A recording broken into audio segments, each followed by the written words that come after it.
कोई भी समस्या और मुसीबत आपके विकास का साधन है, ये पक्का कर लो। जिसके जीवन में मुसीबत, समस्या, प्रॉब्लम नहीं आते उसका विकास संभव नहीं। लेकिन जब डर जाते हैं और गलत निर्णय लेते तो समस्या आपको दबाती है। समस्या का समाधान और समस्या का सदुपयोग करके आप आगे बढ़ो। और सुख और सफलता है तो उसको बहुजन हिताय बांटकर उसके आसक्ति और भोग से बचकर आप औदार्य सुख लो। तो सुख का सदुपयोग यह है कि औदार्य, और दुख का, समस्या का सदुपयोग यह है कि वो बाहर से विष की, जहर की तकलीफ दिखती, तकलीफें जो भी हैं, लेकिन भीतर से विकास का अमृत अपने में संजोई हुई है। ऐसा कोई संत, महापुरुष अथवा सुप्रसिद्ध व्यक्ति नहीं हुआ जिसके जीवन में समस्याएं और विरोध ना हुआ। भगवान राम के जीवन में देखो, श्री कृष्ण के जीवन में देखो तो समस्याओं की लंबी कतार। जन्म होने के पहले ही पराये घर लिवाए गए, जेल में माँ बाप को जाना पड़ा। जन्म लेने के पहले ही गर्भस्थ कृष्ण जेल में है, थे कि नहीं थे? और जन्मते ही पराये घर लिवाए गए। कितनी बड़ी भारी समस्या है। फिर छठा दिन बीता तो पूतना जहर लेकर आई। 1 महीना बीता तो छटकासुर आ गए। फिर कुछ समय बीता तो धेनुकासुर, अक्कासुर, बग्घासुर। 17 साल तक समस्याओं से जूझते जूझते श्री कृष्ण कितने मजबूत हो गए। ऐसे राम जी के जीवन में भी 14 वर्ष का वनवास आदि और कई समस्याएं। समस्याओं से घबराना नहीं चाहिए, भागना नहीं चाहिए और अपने को कोसना नहीं चाहिए कि मैं बड़ा भागा हूं। दुख और समस्या आती है आसक्ति और लापरवाही मिटाने के लिए। आपकी लापरवाही के कारण असफलता आई है तो आप लापरवाही मिटाओ। आसक्ति के कारण आई या खान पान में अगर बीमारी की समस्या आई तो आपने खान पान में लापरवाही किया है या चटोरापन किया है, या देर से खाते हो या अधिक खाते हो, या खाने के विरुद्ध का जो खाना आपको ठीक पचता नहीं, शरीर को अनुकूल नहीं, वैसा स्वाद के लोलुपता में खाते हो, इसलिए बीमारी की समस्या आती। ऐसी विफलता की समस्या आती तो आपका उद्देश्य, आपकी योग्यता और आपकी शक्ति का विचार किए बिना कोई काम करते तो समस्या आती।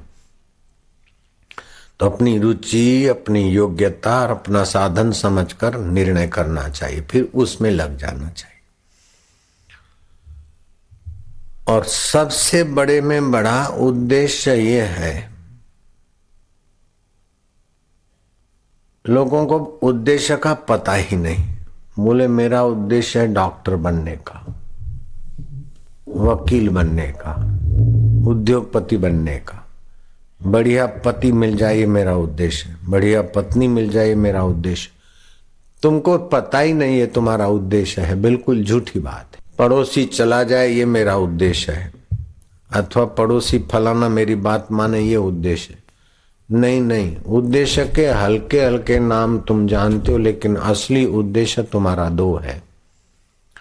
दुखों का अंत हो जाए और सुख सदा टिका रहे, यही उद्देश्य है। बोलो, जिनके पास थोड़ी भी अक्ल है वो स्वीकार कर लेंगे। दुख सदा के लिए मिट जाए और सुख कभी जाए नहीं, यही उद्देश्य है। उद्देश्यों के नाम अलग अलग पंचराव है।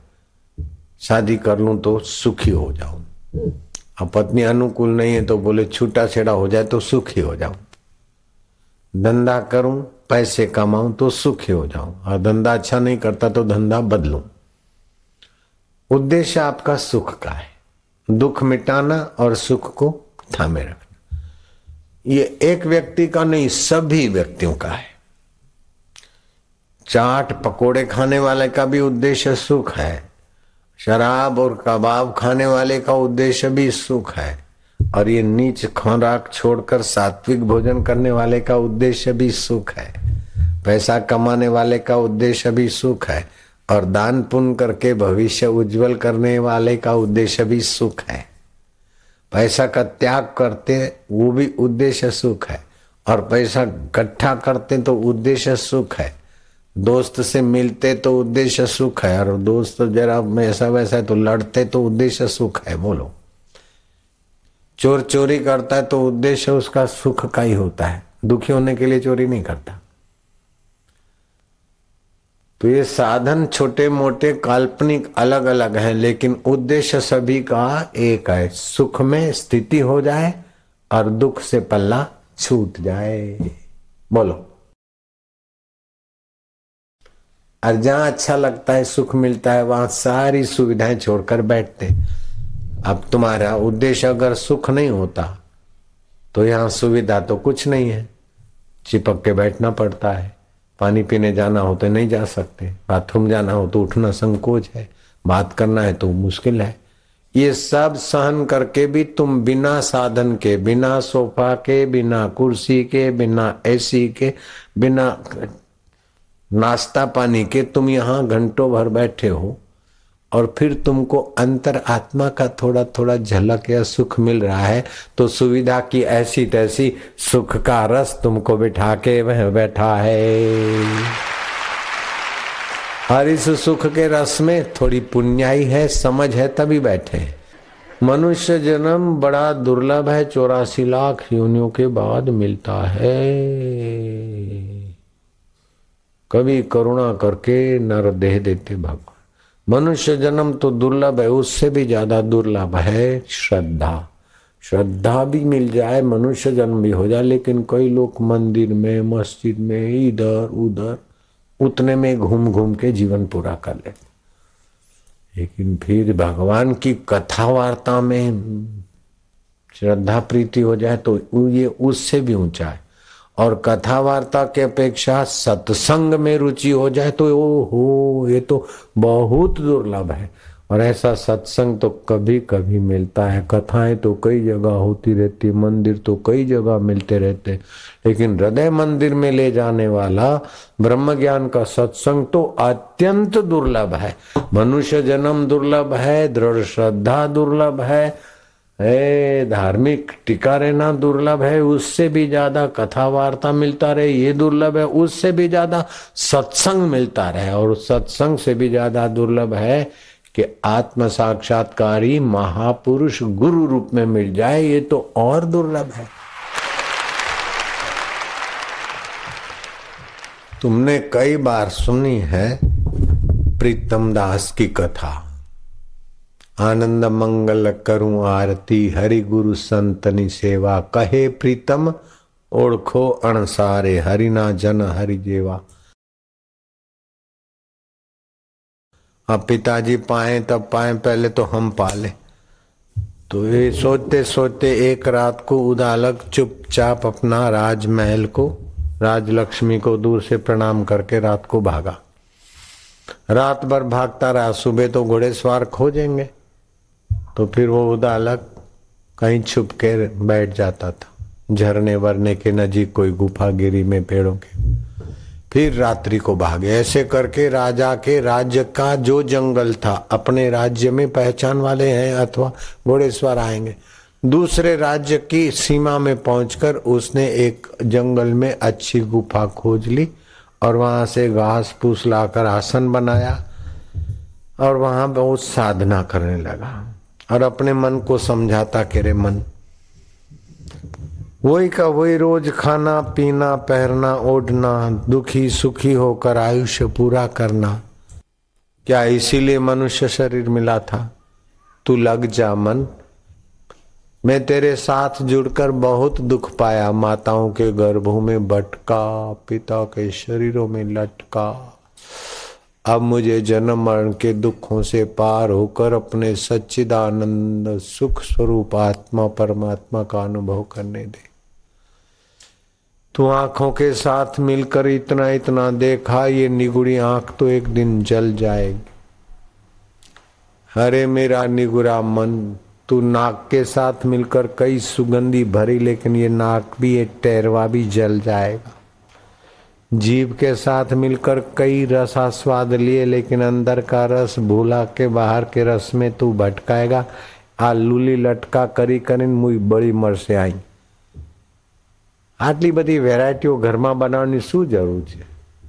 આ વાનગીઓ બનાવો ને આ બનાવો ને આ બનાવો, એમાં ટાઈમ पिट्ठू बनवानी शू जरूर है? ये करो बहुत पसारा, मत करो कर थोड़े की आश, बहुत पसारा जिन किया वो भी गए निराश। आम जोई ने आटलू जोई ने आवू जो ने एक छाबड़ी में फूल राखवाने ने आम ने तेम ने गूंथी ना सारू देखा सारू देखा। अरे आ आँखों सारू देखा एना माटे मरी मटा, एना करता जेनाथी देखाई देखाई बदलाई जाए, दिख दिख के बदल जाता है, उस सच्चे आनंद को पाले ना। तो कपड़े बढ़िया हो, घर बढ़िया हो, फर्नीचर बढ़िया हो, छाबड़ी बढ़िया हो, फलाना बढ़िया हो, इस बढ़िया बढ़िया में असली बढ़िया परमात्मा रह जाता है और नकली मुआ तो छूट जाता है। करे हम करे नाम, लाली लगा नाम करे ऐसे। अरे क्या पड़ा रहेगा माल खजाना, छोड़ त्रियासुत जाना है। कर सत्संग, सत्य स्वरूप परमात्मा का संग, कर सत्संग अभी से प्यारे, नहीं तो फिर पछताना है। खिला पिला के देह बढ़ाई, वो भी अग्नि में जलाना है। तो ये शरीर अग्नि की धरोहर है, बेटियां जमाइयों की धरोहर है, बेटे बहुओं की धरोहर है। तुम्हारा शरीर शमशान की डिपॉजिट है, लेकिन तुम्हारा सच्चिदानंद परमात्मा मौत के बाद भी तुम्हारे साथ है। उसको अभी जानकर अभी अपना अमर सुख को पालो, अमर ज्ञान को पालो, अमर जीवन को पालो। मरने वाला दुख आता है चला जाता है, लेकिन मरने वाले दुख से भी मारे जा रहे हैं। सुख आता है और मर जाता है, लेकिन मरने वाले सुख से भी लट्टू हो जाते हैं। चिंता डाकनी आती है और फिर मर जाती है, लेकिन वो चिंता से भी मारे जा रहे हैं। ये कैसी विडंबना है। धार्मिक भी हैं, भगवान को भी मानते हैं, किसी का बुरा भी नहीं चाहते, फिर भी जरा जरा बात में इतना दुखी परेशान क्यों हो रहे हैं? कि जो ज्ञान की ललक चाहिए, जो परमात्मा की प्रीति या गुरु के ज्ञान को अपना अनुभव बनाने की ललक चाहिए, उसकी कमी है। नहीं तो पक्के गुरु का शिष्य और जरा जरा बात में डर जाए, जरा जरा बात में चिंतित हो जाए, जरा जरा बात में भयभीत हो जाए, जरा जरा बात में आकर्षित हो जाए, हजी જોઈએ પણ કેટલું? थोड़ा समय निकाल के 2-4 महीने में, हफ्ता 15 दिन एकांत में, मौन में, साधन में रहो, शरीर में शांति और परमात्मा विश्रांति, सामर्थ्य आएगा। तो 3 आवश्यकता है मनुष्य की: प्रेमी जीवन, ज्ञानमय जीवन और आत्म विश्रांति वाला जीवन। तुम्हारा परमात्मा प्रेम जगे, परमात्मा ज्ञान जगे और परमात्मा में विश्रांति मिले। उसके बिना कुछ भी मिल गया दुख नहीं मिटते, उसके बिना कुछ भी मिल गया सुख टिकता नहीं, दुख मिटता नहीं। ये 3 चीजें चाहिए: परमात्मा विश्रांति, परमात्मा ज्ञान और परमात्मा प्रेम। और आपको परमात्मा प्रेम हो गया तो आपको देखकर लोग प्रेमी हो जाएंगे, आपको दर्शन के लिए लाइन लगेगी। अभी दिखा दूं कैसी लाइन लगती है? देखना है क्या? रोज देखते हो लाइन लगती है ना दर्शन के लिए। प्रेमी के दर्शन के लिए लाइन लगती, परमात्मा ज्ञानी के लिए दर्शन की लाइन लगती, परमात्मा विश्रांति वाले को देख के अपने मन में विश्रांति आती। तो फिर तुम अपने हृदय में पालो तो तुम्हारे बाप का बिगड़ता क्या है? तुम्हारे बाप नु हूं बगड़ी जाए। जो हमको मिला है वो तुम्हारे अंदर छुपा है, उसको आप पालो। इसमें आपके बाप का क्या बिगड़ जाएगा? बिगड़ जाए तो मेरे माथे पे पाप आओ, बस। आपका कुछ बिगड़े हो, भगवान को पाने में आपका कुछ बिगड़ता हो तो जो भी बिगड़े वो पाप मेरे सिर पे मैं लेता हूं। नफा तुम्हारा, नुकसान हमारा। अरे सारे पाप तुम्हारे मिटेंगे, तुम्हारी मीठी नजर पड़ेगी तो माहौल में सुख शांति आएगी। आ गई कि नहीं आ गई? मौका लेके जप करो और फिर परमात्मा में विश्रांति पाओ। नारायण स्तुति पढ़ो, परमात्मा का ज्ञान बढ़ाओ। स्वास्थ्य के लिए क्या खाना क्या ना खाना, किस त्योहार तिथि में क्या करना क्या नहीं, वो जान लो। ईश्वर प्राप्ति का उद्देश्य बनाओ। अब जो उदालक ने जितना जल्दी किया उतना आप करो, ये मेरा आग्रह नहीं। उदालक तो चले गए गुफा में ध्यान करते, भूख लगती कंदमूल ले आते, मन ही मन भगवान को भोग लगा के खाते, झरने से पानी ले आते पीते। कभी मन लगता कभी नहीं लगता, ऊंचे स्वर से उच्चारण करते, कभी शांत होते, कभी लेट जाते, श्वासोश्वास जपते, कभी शास्त्र पढ़ते। लेकिन कभी कभी याद आती कि मेरे पिताजी उठे होंगे, फिर क्या करते होंगे, मेरी माँ रोती होगी, नानी बोलती होगी उदाला बेटा उदाला। मेरी दादी माँ तो मेरे को अपने गोद में बिठाकर स्नेह करती थी, वो बेचारी रोती होगी।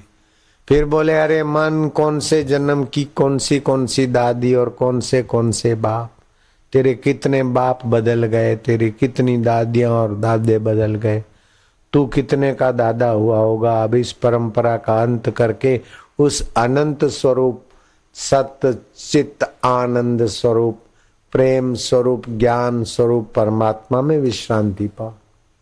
जिसने अनुराग का दान दिया उससे कण मांग लजाता नहीं। ये दादी का, दादे का, बच्चे बच्चियों का जो प्रेम का, अनुराग का दान दिया है, उससे संसार के कण तुच्छ तुच्छ चीज मांग कर लज्जा नहीं आती। जिसने अनुराग का दान दिया उससे कण मांग लजाता नहीं। अपनापन भूल, मारो ये मेरा और ये मेरी दादी और ये मेरा राज। अपनापन भूल समाधि लगा, प्रभु की शांति में, विश्रांति में, आनंद में। श्वास अंदर आए तो बाहर आए तो एक, श्वास अंदर आए तो शांति, बाहर आए तो दो, श्वास अंदर आए तो गुरु, बाहर आए तो तीन, श्वास अंदर आए तो आनंद, बाहर आए तो चार। अपनापन भूल समाधि लगा, समाधान में आ। ये पीहू का बिहाग सुहाता दही, नब देग पियो घर शाम ढले, क्यों मिट उसमें मिल जाता नहीं। चुगता है चकोर अंगार, फरियाद किसी को सुनाता नहीं। अब सीख ले मौन का मंत्र नया। दादा याद करता है, माँ बिचारी रड़ती हसे, मारा भाई बंदो जोता है ना। आ बदी कल्पना छोड़ी दे। तो जहां से कल्पना हो के मिट जाती, उस परमात्मा में थोड़ी देर विश्रांति पा ले, मन तेरा भला होगा। थोड़ी देर तो मन शांत हो, फिर कूदे। बोले जा कूद वांद्रा, तेरे को कूदना है तो कूद, मैं तेरे को रोकूंगा तो तू ज्यादा कूदेगा, और तेरे साथ मैं दौड़ूंगा तो मेरा पतन होगा। जा, जो विचार करता है करो, जो कूदना है कूदो, तेरा मेरा कोई संबंध ही नहीं है। लोग बड़ी चिंता ये करते कि भजन तो करी पर मन नहीं लागतो। अरे मन लागे ना लागे, कि मन में बड़ा हलचल मचती है। अरे हलचल नहीं रहे, इस आग्रह से भी हलचल ज्यादा होती। हलचल होए तो होए, मन एकाग्र नहीं होए तो नहीं होए मुआ। अरे ऑफिस में मन नहीं लगता फिर भी पगार चालू है कि नहीं है। मजदूर दुकान पे, घर पे काम करता है, नौकर, उसका मन लगे चाहे नहीं लगे, पगार चालू है। तो तू तारे बैठ, पगार चालू रहेगा, तू चिंता काय को करता है। मन लगे लगे लगे तो नहीं लगेगा। नींद आवे आवे तो नहीं आएगी, मुई आवे ना आवे तो आई जैसे। क्या करे, मन में बड़ा उत्पात होता है, बड़ी उथल कूद होती है। क्या करे, मन में चिंता रहती है, ऐसा हो गया ऐसा हो गया। अरे तुम्हारे घर में कुत्ता आ गया तो घर का मालिक हो गया क्या? मन में ऐसा आया वैसा आया तो क्या वो मन मालिक हो गया क्या तुम्हारा? घर में कुत्ता आ गया और मिसिस कुत्ता आ गया और बेबी बॉयज कुत्ता आ गया तो घर के मालिक हो जाएंगे क्या? मन में चिंता आ गई, भय आ गया, ये आ गया, वो आ गया, आया तो गया जाता है। सड़क पे बारात आ गई तो क्या है, और हाय रे हाय करके जन्नत आया तो क्या है। ऑटो रिक्शा सड़क से गई तो क्या है, घोड़ा गाड़ी गई तो क्या है, और ट्रैक्टर गया तो क्या, और जनरेटर गया तो क्या, काना गया तो क्या, बाड़ा गया तो क्या, भैंस का टोला गया तो तेरे बाप का क्या जाता है। सड़क है, ऐसे ही मन में आया गया। उसको जानने वाला मेरा आत्मा आनंद स्वरूप है, ज्ञान स्वरूप है, चैतन्य स्वरूप है। मन में आया गया, बाजार में तो मेरा क्या, कुत्ते के मन में कुछ आया तो मेरा क्या, पत्थर तप गया तो क्या, और ठंडा हुआ तो क्या, ऐसे मन अशांत हुआ तो क्या और सुखी हुआ तो क्या, मैं उससे न्यारा और आत्म स्वरूप प्रभु का प्यारा। तू मौज कर, मन से पार चला जा, एक झटके में महान पुरुष के राज्य में पहुंच जा। काय को दुखी होता, नहीं तो माला कर करके 50 साल हो गए के बोले मन तो ऐसा है, मन वश नहीं होता। काय को वश करने के झंझट में पड़ता है। कुत्ता वश हो नहीं हो तेरे बाप का क्या जाता है।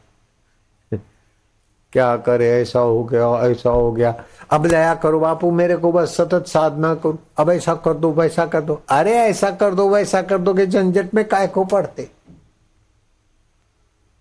बापू जी जरा ये कर दो, जरा वो कर दो, जरा वो कर दो, जरा वो कर दो, इधर भी आते तो जरा ऐसा कर दो, मेरे को ऐसा कर दो। अरे ये कर दिया वो कर दिया, जो अभी नहीं है बाद में कर दिया तो कर दिया, वो तो मिट जाएगा। अरे जो सदा पहले था अभी है बाद में रहेगा, उसको जानकर अभी मुक्त आत्मा हो जाना। अभी तो बापू का बच्चा बापू बन जाने, काहे को तेरे बाप का जाता है क्या है, तो काहे को लंबा रास्ता मांगता है। हमें एकदम फास्ट ले जाना चाहते और तुम फिर चालन गाड़ी में चलना चाहते। बाबलो चालन गाड़ी में चाले, तमें बाबला छो। छोटे छोटे बच्चे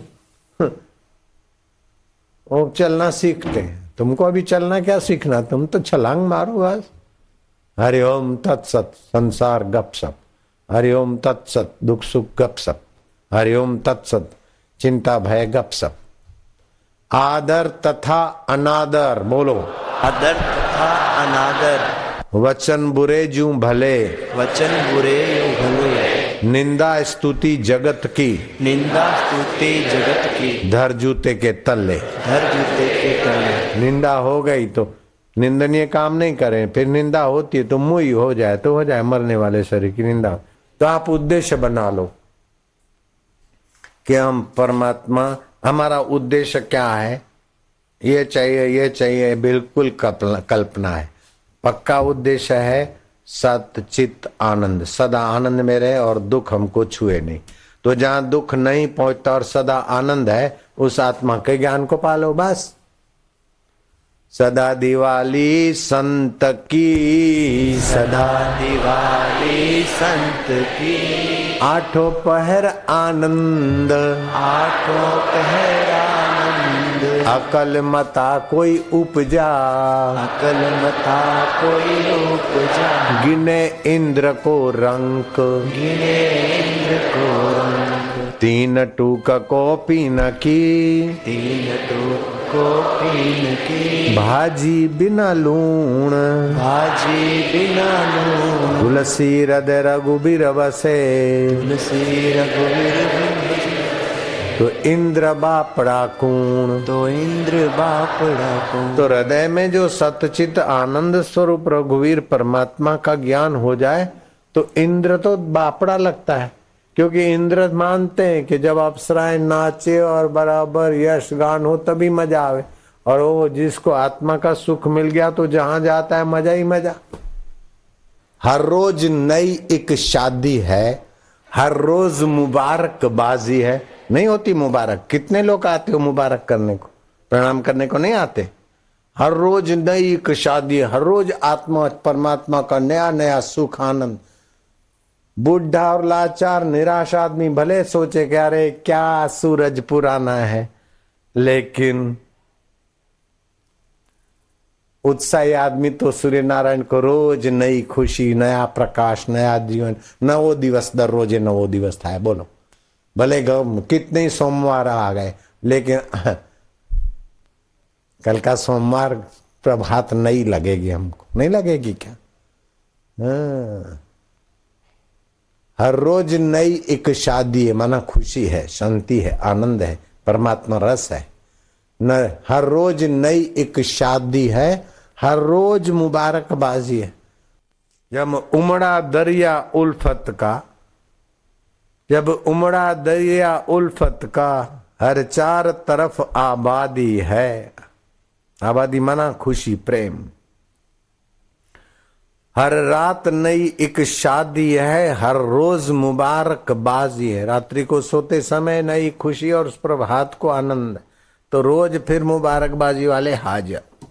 हर रात नई एक शादी है, हर रोज मुबारकबादी है। खुशखंदा है रंगी गुल का, मतलब अच्छा खिला हुआ, जैसे फूल खिलता है ऐसे परमात्मा ज्ञान से हृदय खिला हुआ है। खुश शादी शाद मुरादी है, वन सूरज आप दुर्खाश है, अर्थात प्रकाशमान, दुख को सुख को चिंता को भय को सबको देखने वाला आनंद स्वरूप मेरा प्रकाशमान आत्मा जगमगा रहा है। खुद जंगल है खुद बादी है, अर्थात आबाद स्थान वो भी है और जंगल का दृष्टा भी वही परमेश्वर है। नित राहत है नित फरहत है, नित राहत है नित फरहत है आनंद से। तो बोले नित राहत है नित फरहत है, नित रंग नए आजादी है। हर हाल में नए रंग नया ज्ञान नया प्रकाश रहता है। नित राहत है नित फरहत है, नित रंग नए आजादी है। हर रंग रेशों में हर नूर में, अर्थात सिर का एक बाल बाल उसमें भी सोहम आनंद ओम परमात्मा का प्रेम है। तो तबीयत क्या पूछता है और क्या हाल पूछता है।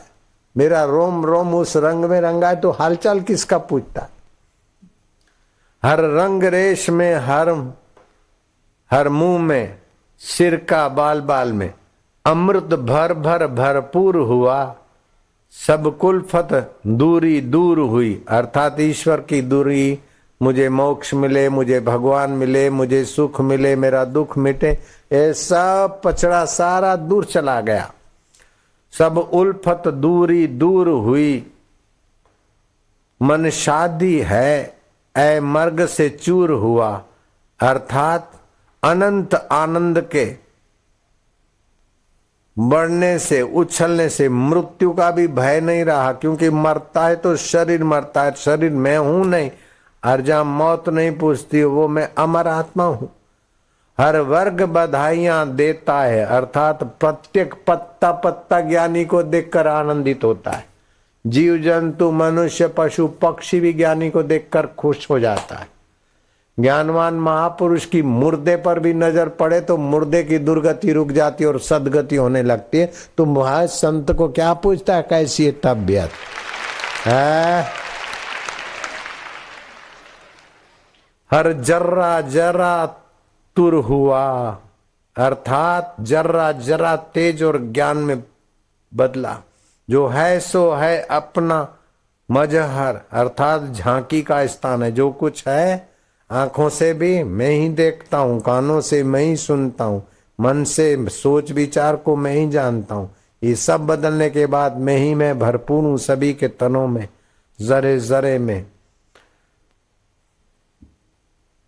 ख्वाह आबी नारी बादी है, क्या ठंडक है क्या राहत है, क्या अंतरात्मा की शीतलता है, क्या ठंडक है क्या राहत है। ठंडक और राहत नहीं होती तो तुम इधर बैठते सुरती लाले और आसपास के लोग। ठंडक मिल रही है एयर कंडीशन की नहीं, आत्मा की शीतलता। बोलो क्या ठंडक है क्या राहत है। ख्वाह आबादी नारी बादी है, क्या ठंडक है क्या राहत है, क्या शादी है क्या आजादी है। शादी असली शादी तो आत्मा परमात्मा के साक्षात्कार की है। तन तंदुरुस्त मन प्रसन्न और बुद्धि में बुद्धिदाता का साक्षात्कार, बटी गयो सदा सुख।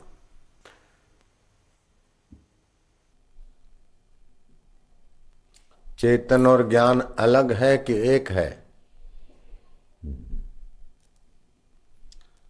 ज्ञान और चेतन एक है तो आनंद और चेतन अलग है कि एक है।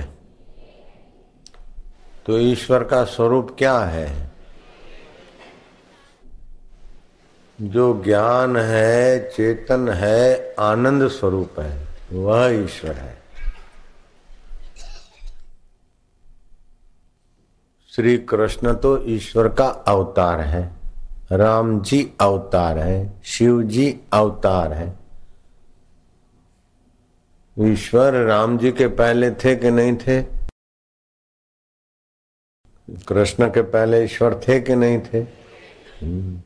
सृष्टि के पहले दुनिया नहीं बनी थी, तब कौन थे? दुनिया नहीं बनी थी तो कृष्ण थे क्या? राम थे? ये बुद्ध, ईसा, मूसा ये थे क्या? नहीं। और सृष्टि प्रलय हो जाएगी तो ये रहेंगे या इनको मानने वाले रहेंगे? नहीं। फिर भी जो रहता है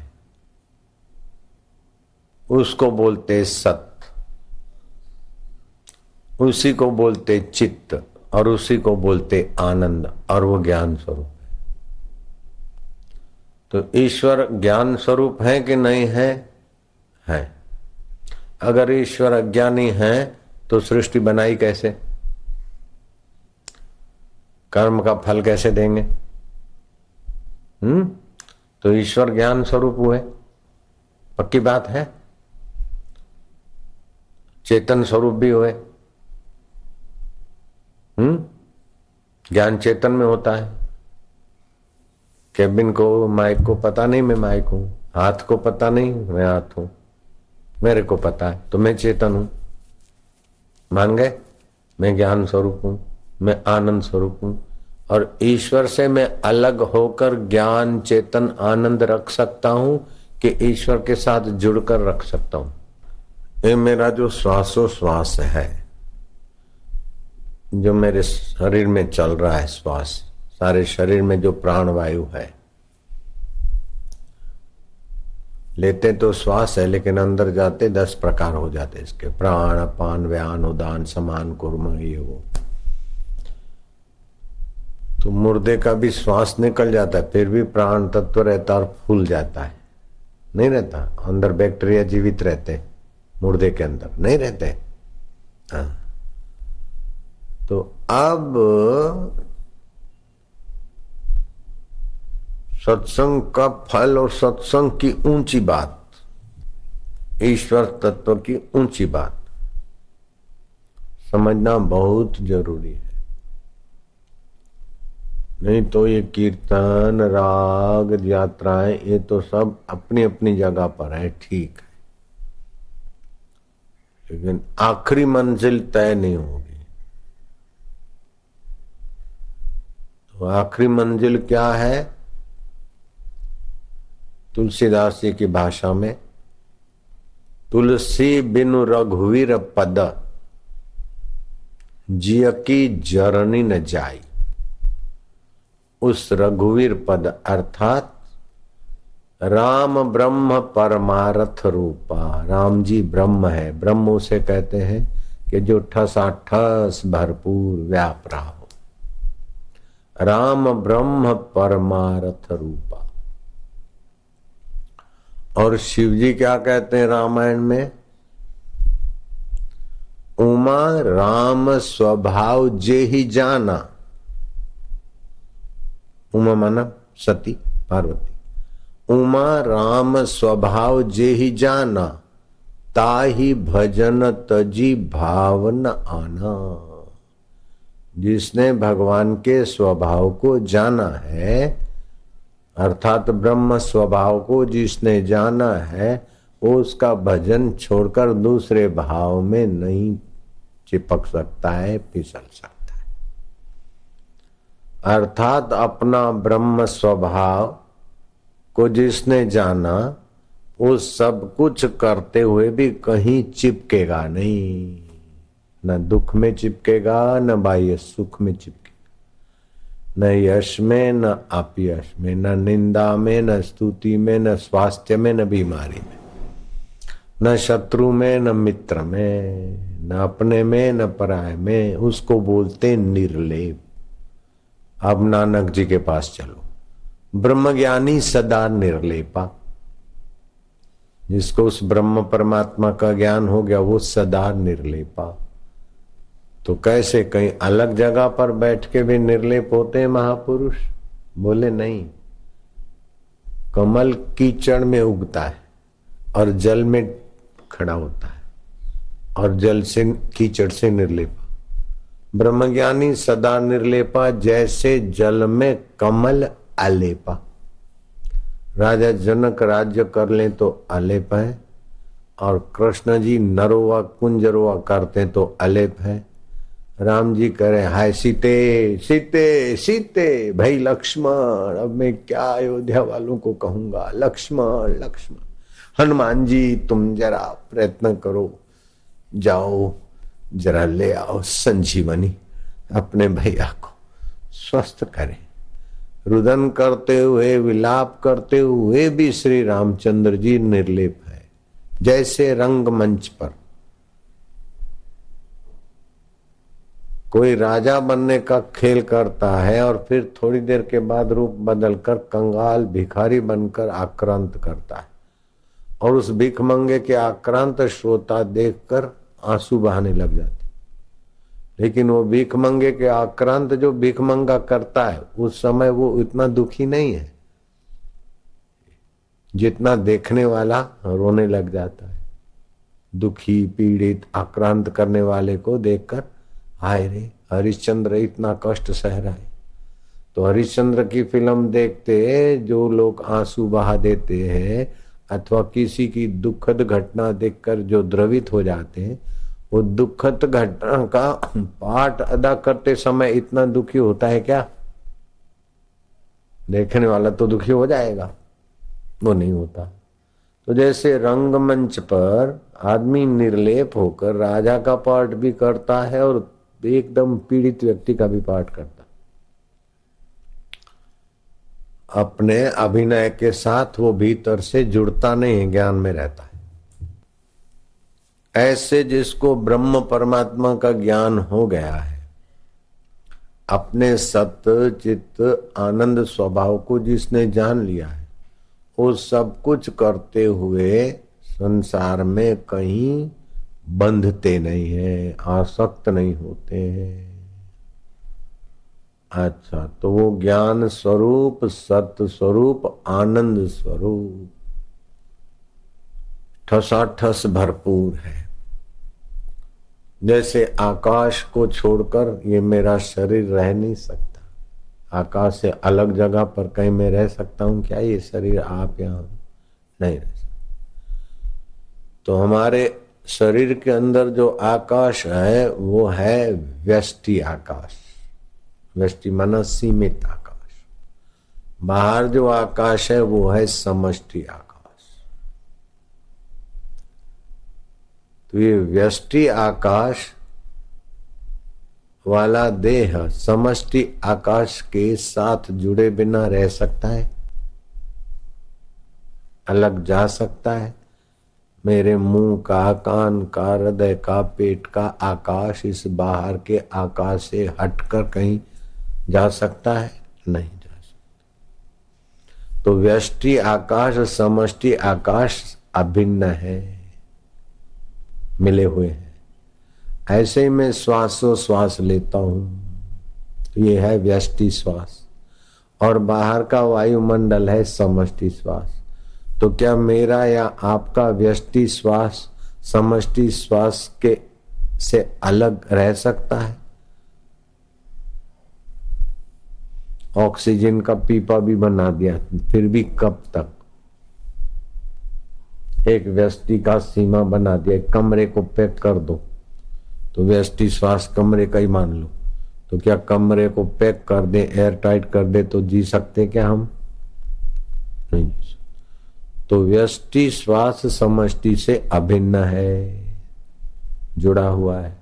व्यष्टि आकाश समष्टि से जुड़ा है।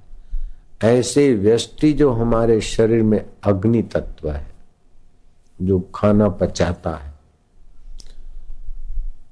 20 वोल्ट की बैटरी जितनी गर्मी तो हमारे मस्तिष्क और शरीर में, ये वैज्ञानिक रिसर्च के अनुसार मानी गई, स्वीकार की। तो हमारी ये जो गर्मी है शरीर की व्यष्टि, तो बाहर की सूर्य की गर्मी अथवा अग्नि तत्व की समष्टि गर्मी से हम अलग रह सकते? नहीं रह सकते। अगर वहां सूर्य ठंडा हो जाए तो विज्ञानी जिंदा नहीं रह सकता ब्रॉडकास्ट करने को, कि सूर्य ठंडा हो रहा है, आप अपनी गर्मी की व्यवस्था करो, इतना बोल नहीं सकता।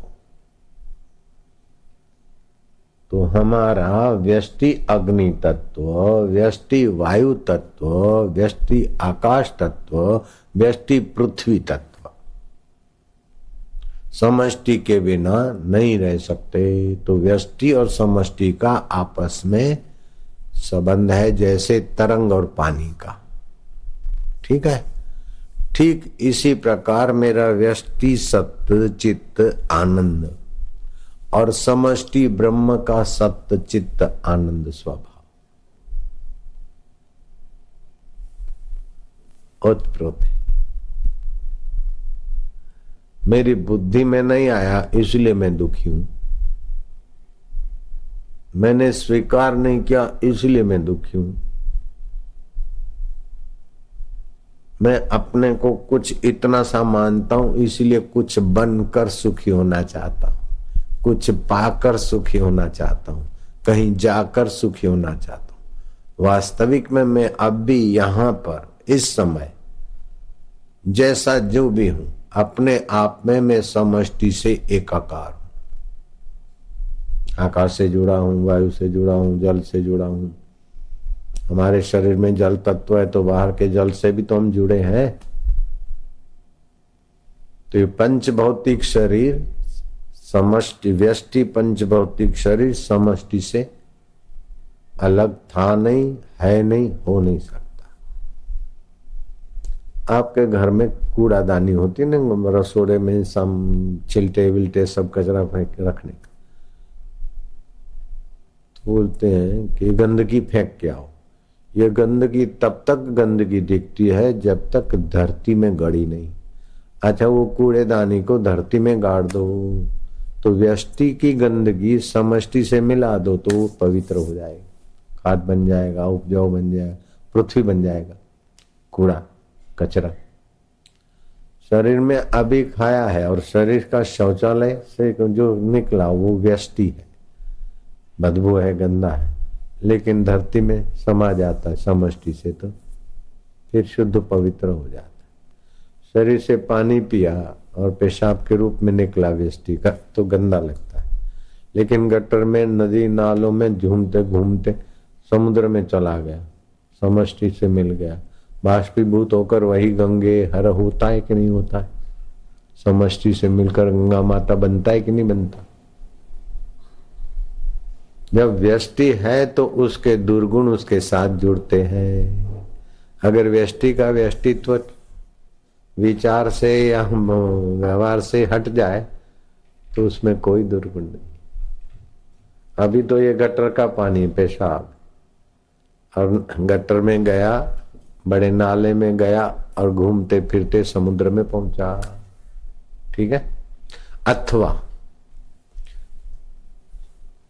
कोई बड़ा तालाब है उसमें म्युनिसिपालिटी का गटर फेंकते तो सूर्य की किरणों से वो बाष्पीभूत हुआ तो पवित्र हो गया ना। वही बाष्प बरसात होकर ह्यूमिडिटी होकर चलेगी, श्वासोश्वास में आएगी, वो अपवित्र रहा क्या?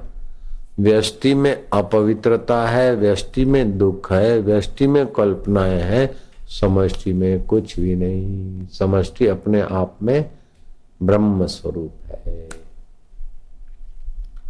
तो अब ये पृथ्वी जल तेज वायु आकाश इसको बोलते 5 महाभूत।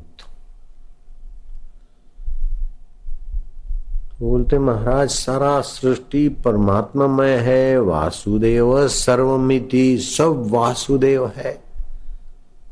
और फिर बोलते हैं ये पवित्र है, ये अपवित्र है, ये तीर्थ है, ये नरक है, ये स्वर्ग है।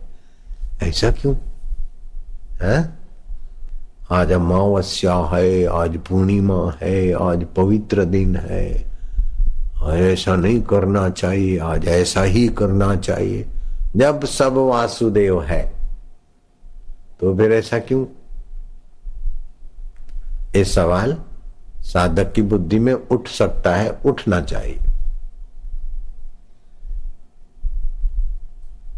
तो बताओ ऐसा क्यों? वासुदेव सर्वमिति,